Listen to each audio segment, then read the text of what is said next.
नमस्कार दोस्तों, बहुत बहुत स्वागत है आप सभी का आपके अपने इस YouTube चैनल विजिट एरिया में। दोस्तों मैं हूं एडवोकेट मंजीत त्रिपाठी। दोस्तों आज के इस वीडियो में मैं बता देना चाहता हूं, जितने भी ये ऑक्शन परचेजर हैं, ऑक्शन परचेजर के लिए ये वीडियो बहुत ही इंपॉर्टेंट है। बहुत ही ध्यान से देखिएगा।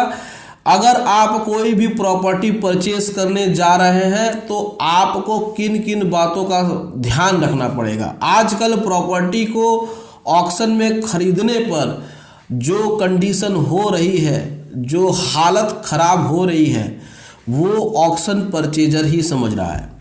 एक बार उसने ऑक्शन में बिड कर दिया, बिना सोचे समझे बिड कर दिया, बिना कुछ पता किए बिड कर दिया और उसने अपना ईएमडी का पैसा जमा कर दिया। और उसके बाद जब वह बैंक से पोजीशन मांगने के लिए जाता है तो बैंक उनको दौड़ाता है, चक्कर लगवाता है बैंक्स के।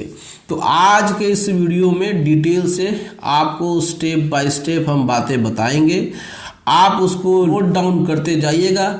ऐसे इन्फॉर्मेशन के लिए आपको बैंक के चक्कर लगाने पड़ेंगे। बैंक फिर भी ये इन्फॉर्मेशन नहीं देगा, ना ही बैंक का पैनल, लीगल एडवाइज़र, कोई भी ये इन्फॉर्मेशन नहीं देगा। तो फ्लैट खरीद रहे हैं ना, सब्जी भाजी तो खरीद नहीं रहे हैं कि आप वहाँ पर नुकसान भी हो जाएगा तो चलो 150 रुपये की नुकसान, हमें कोई दिक्कत नहीं है। लाखों और करोड़ों रुपए का मैटर है। तो बहुत ही ध्यान से, बहुत ही अच्छे से, सलीके से, बहुत ही अच्छी सावधानी से आप पहले उस प्रॉपर्टी के बारे में जान लें और उसके बाद जिन बातों को हम बताने जा रहे हैं उन बातों को आप ध्यान रखिए। सबसे पहला जो पॉइंट इसमें यह है कि कोई भी प्रॉपर्टी अगर आप देखते हैं किसी भी बैंक के वेबसाइट पे या किसी भी ऑक्शन एजेंसी के, देखिए ऑक्शन जब भी होता है तो बैंक किसी एजेंसी के माध्यम से कराती है या फिर खुद अपने ही द्वारा करती है। तो जब भी कोई प्रॉपर्टी आप न्यूज़पेपर में देखते हैं तो उस न्यूज़पेपर में दिए हुए एड्रेस पे अगर आप जा सकते हैं तो सबसे पहला जो काम आपका है, पॉइंट नंबर वो, कि फिजिकल वेरिफिकेशन करिए कि उस प्रॉपर्टी पे बैंक का फिजिकल पोजीशन है कि नहीं है, बैंक का ताला लगा है कि नहीं है, बैंक का गार्ड बैठा है कि नहीं है, और उसमें डिटेल में बैंक के पास फिजिकल पोजीशन है कि नहीं है। फिजिकल पोजीशन बहुत मस्ट होता है क्योंकि बैंक और एनबीएफसी कंपनियां ये आपको सिंबॉलिक पोजीशन पे ही ऑक्शन कर देती हैं और उसके बाद आपका पूरा पैसा फंस जाता है। पहले तो वो आपसे 25% सबमिट करा लेंगी और आपको 2 दिन का समय देंगी। अब 25% मिल जाने के बाद 2 दिन के बाद फिर से 75% आप जमा करिए। 75% आपने जमा कर दिया, उसके बाद फिर आपको पता चलता है कि अरे इस पर तो बैंक के पास फिजिकल पोजीशन है ही नहीं। अब आप जाते हैं बैंक के अथोराइज ऑफिसर के पास कि भैया हमको फिजिकल पोजीशन दे दीजिए, सर हमको फिजिकल पोजीशन दे दीजिए। अब बैंक का अथोराइज ऑफिसर कहता है कि कल आइएगा, पैसा दे दिए है ना, 100% तो ले लिया, अब कल आइएगा। अब कल जाते हैं तो भैया देखिए हमारे सर है नहीं, आप परसों आइएगा, परसों, फिर उसके बाद फिर डे आफ्टर टुमारो, फिर day after tomorrow. It means कि इतना टाइम वो आपको घुमा देंगे।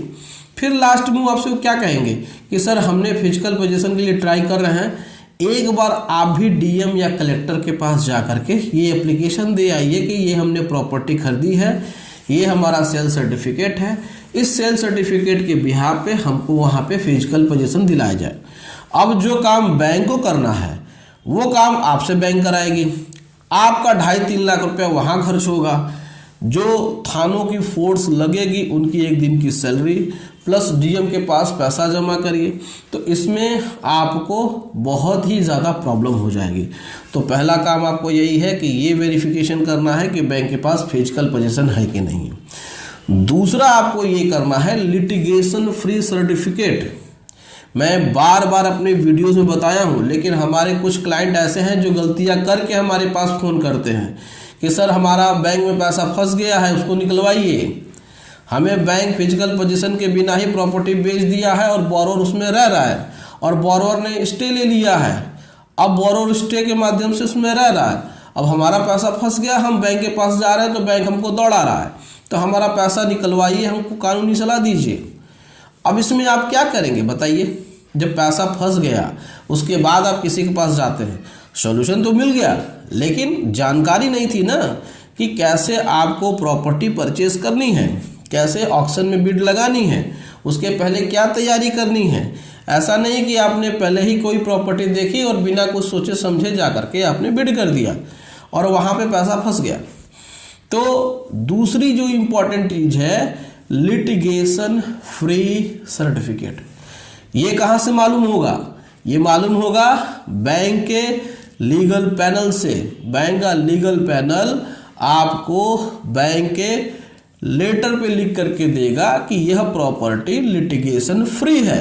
इसको प्रमाणित किया जाता है और लीगल पैनल का एडवोकेट अपना थप्पा मार करके, बैंक का मुहर मार करके साइन करके देगा।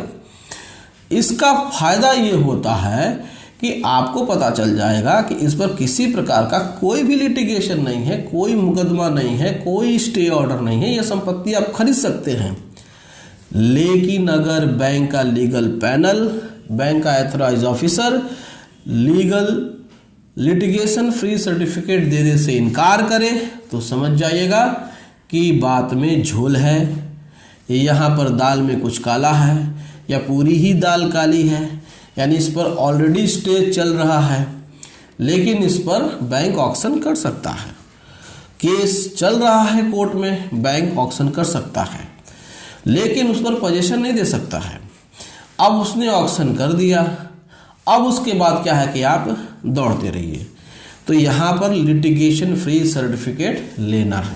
पहला फिजिकल वेरिफिकेशन जा करना है कि फिजिकल आपका पोजीशन बैंक का है कि नहीं, दूसरा लिटिगेशन फ्री सर्टिफिकेट, और तीसरा सबसे इम्पॉर्टेंट जो आजकल आम है, बैंक बहुत ही फ्रॉड कर रहे हैं इस तरीके से ऑक्शन में, guarantee paper, money return guarantee paper.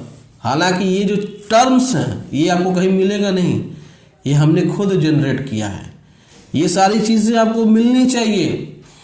To the fair purchase and sale, rule of fair purchase and sale, इसका मतलब ये होता है साफ सुथरे तरीके से बिक्री और खरीद करना। It is right to the seller, right होता है सेलर का, और ड्यूटी भी होता है कि आप बायर को अपनी प्रॉपर्टी के बारे में सही चीज़ें और सही जानकारी दें, और ये जो परचेजर है उसकी ये ड्यूटी है, उसकी ये जिम्मेदारी है, रिस्पॉन्सिबिलिटी है कि वो चीज़ों के बारे में जाने। बिना सोचे समझे कोई भी संपत्ति खरीदने से केवल जो खरीदने वाला है उसका ही नुकसान होता है। तो 100% मनी रिटर्न का जो पेपर है वो भी बैंक देगा कि हमारा जो ऑक्शन है वो कैंसिल हो जाएगा किसी भी कंडीशन में। ऑक्शन अगर किसी भी कंडीशन में कैंसिल होता है तो ऑक्शन परचेजर का 100% पैसा बैंक रिटर्न करेगा विद 6% ऑफ इंटरेस्ट, यानी 6% ब्याज के साथ बैंक जो ऑक्शन परचेजर है उसकी प्रॉपर्टी, जो ऑक्शन परचेजर है उसका पैसा वापस करेगा। ये 3 डॉक्यूमेंट आपने अगर ले लिए, ये 3 बातों का आपने ध्यान रख लिया तो फिर आपको ऑक्शन में कोई परेशानी नहीं होगी। अगर आपने इन तीनों को नज़रअंदाज कर दिया तो यकीन मानिए आप इतने परेशान हो जाएंगे, जो हमारे व्यूअर, हमारे जो क्लाइंट हैं वो परेशान हो गए थे बेचारे, और फिर बाद में आप इसी के लिए कोर्ट में केस फाइल करेंगे, अपने ही पैसे के लिए आप कोर्ट में केस फाइल करेंगे और पैसा लगाएंगे और समय लगाएंगे और आपको समस्या होगी। तो यकीन, तो ध्यान से कोई भी संपत्ति जो देखने में बड़ी आसान लगती है, बड़ी मुश्किल होती है, बड़ा झोल होता है, उसको समझना है। बैंक से ऑक्शन में कोई प्रॉपर्टी परचेज करना आसान बात नहीं है। तो ध्यान रखिएगा।